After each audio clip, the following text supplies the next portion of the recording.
Welcome to the House of Ham. I'm Bob WB7W, and today we're going to take a look at the contents of this box that the good folks at TID Radio sent me.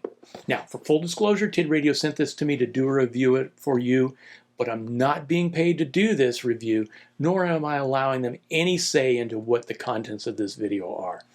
The opinions are completely my own, and with that out of the way, I'm sure you're dying to see what's in this box. What's in the box? All right, hold your horses. Well, so let's take a look and see what we got inside the box here. User's manual.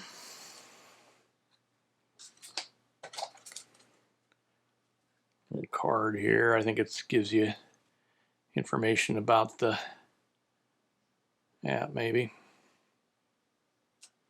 So one thing I noticed is that with this you get a microphone, which is kind of unusual anymore to get that with a fairly inexpensive radio.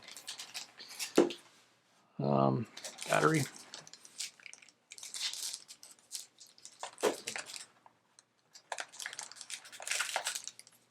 And a clip. And I think the battery, the clip might go right on the radio. Yeah, it does, so it doesn't go on the battery. And then it looks like some little tags, and I don't know if that's to maybe color code your batteries. I don't know. Antenna. That's a nice flexible antenna. Looks a little better than the typical one you get with the Baofeng. A little lanyard. And here's what's interesting is a USB-C charger. So that's kind of unusual. Starting to see it more, I think, on radios, but and then the radio itself, and looks like another lanyard, like a neck strap, actually. And what do we have under here? Oh, look at this! A second battery, and a bigger antenna. Oh, okay. So, kind of a bonus from what you typically see with your usual radio there. So we'll go ahead and get this thing put together and take a look at it. If you look at the back of the radio, you'll notice a couple of things. First is this rubber gasket around the power connections. According to the TID Radio website, this thing is rated at IP65. So what exactly does that mean? So Google did me a solid and I came across this diagram. So IP stands for ingress protection.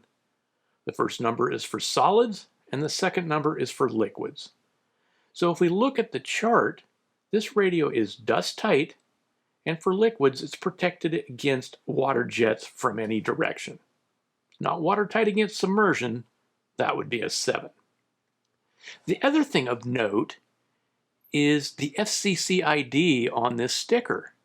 Ham Radio Dude had done a video on this a number of months ago, and at that time the FCC had not granted approval. But if you go search for it now, they have.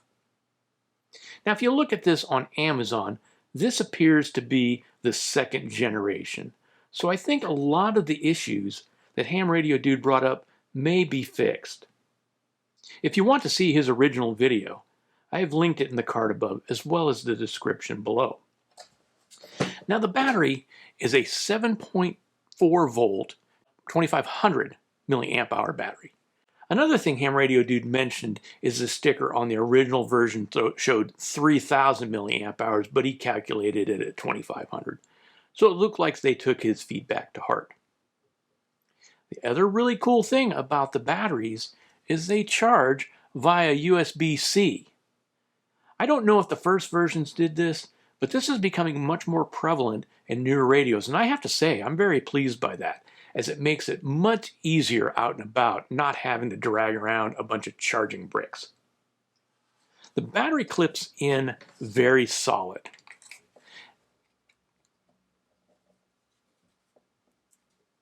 And even before you clip this on, it's not going anywhere.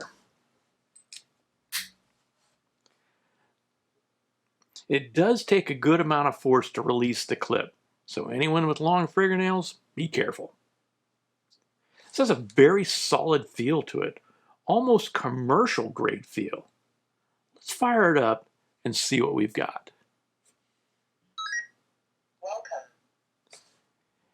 Now when you first turn on, you'll see it's a very nice color screen.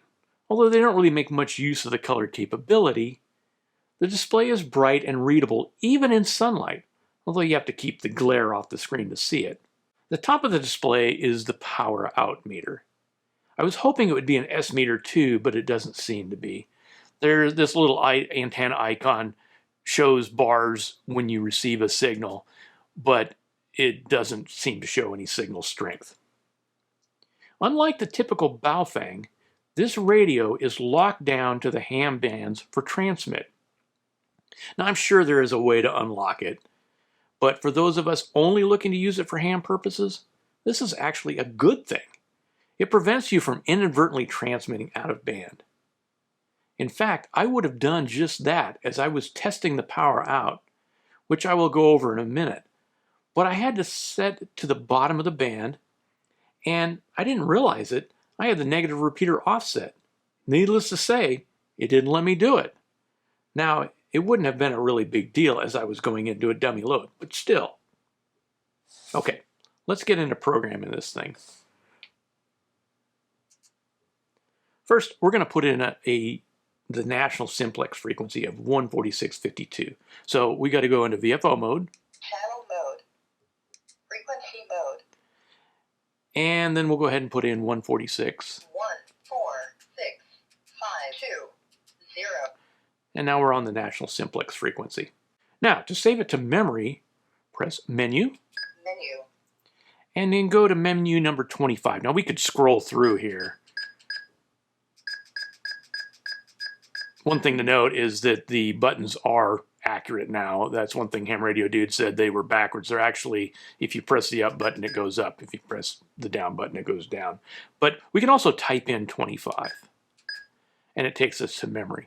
Now we hit menu again, and then we want it in memory number 1 or channel number 1. So we just hit memory again, Confirm. and it confirms it. Now while we're in the menu, let's shut off this annoying voice. So that's at menu number 14. Menu. And let's go ahead and hit menu again, and let's turn that off.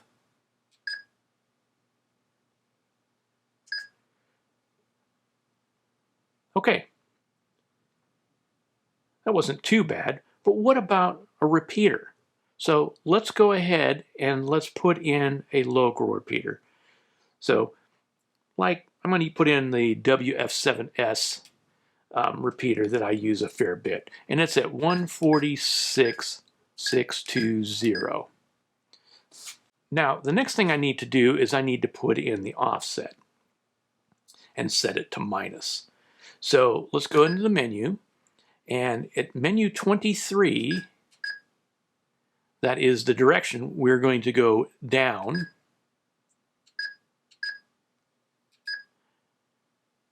And then at menu number 24, we can set the offset.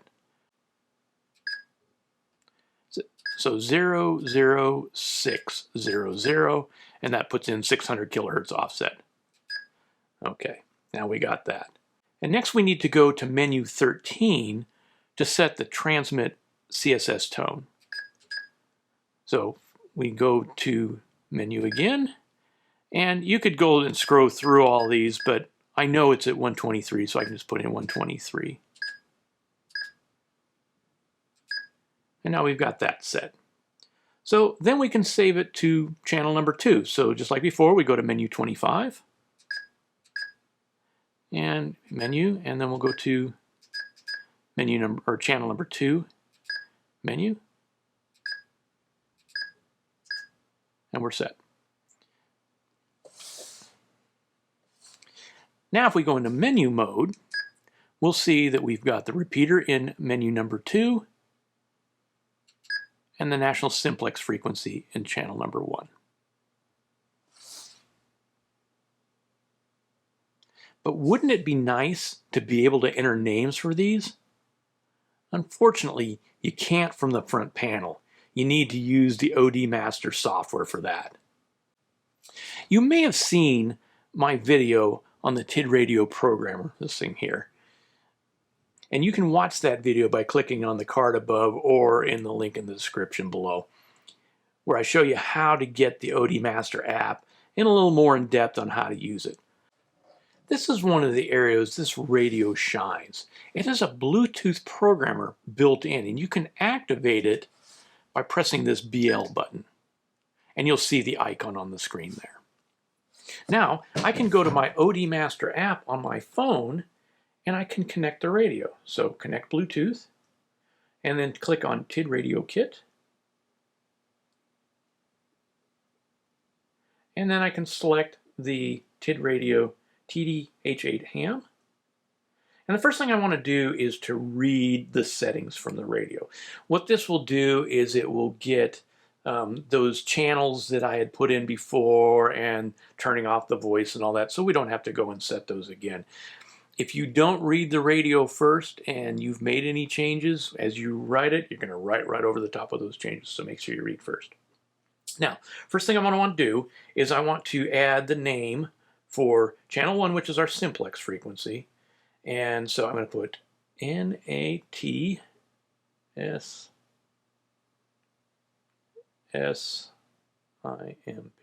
for National Simplex. You can only put in 7 characters. Okay, so then we'll go to channel 2 and we will put in WF 7S. Okay, so now we've done that. Now let's go and let's put in some other repeaters, but instead of hand jamming those in, what I'm going to do is I'm going to use the repeater list that's built into the app.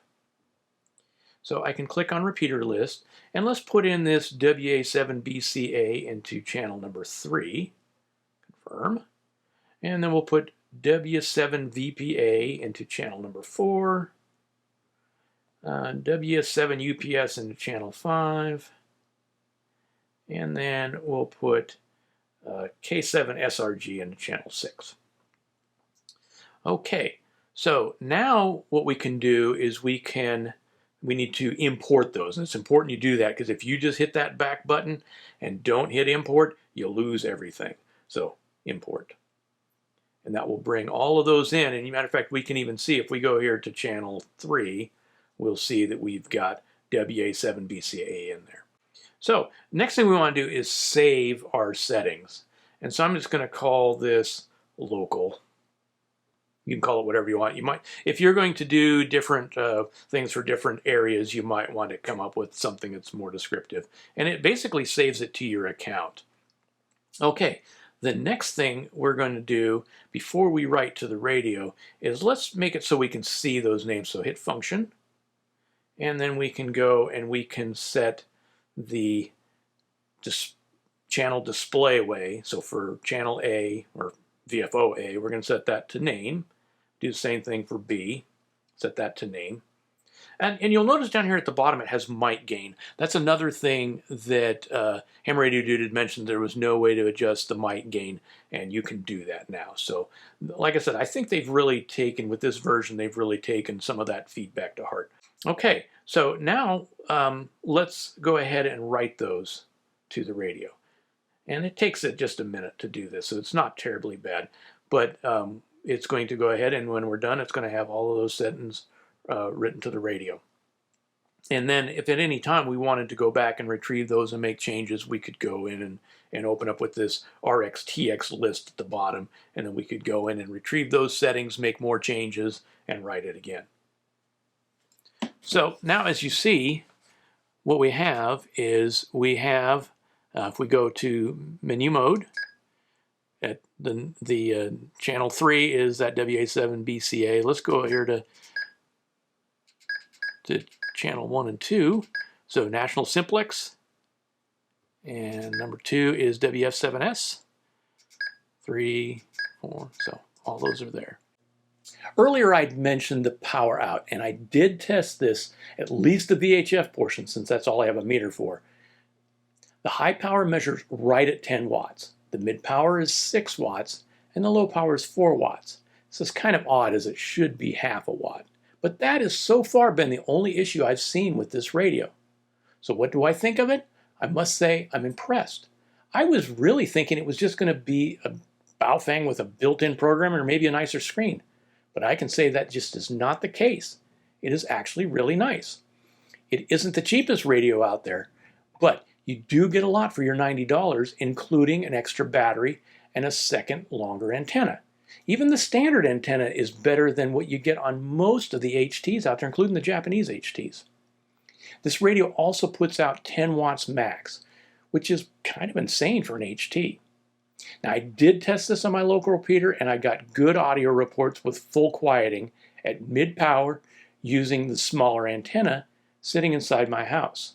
And the audio coming back out of this radio is also very good. Overall, I think this is a good, solid radio that competes fairly well with some of the bigger brands. If you'd like to get one of these for yourself, there is a link in the description. It is an affiliate link, so if you use it, I will get a small stipend that helps support the channel, but it doesn't cost you anything extra. Thanks for sticking with me, and I hope you found this helpful. If you did, give that like button a tap, and if you haven't already, please consider subscribing. Until next time, 73.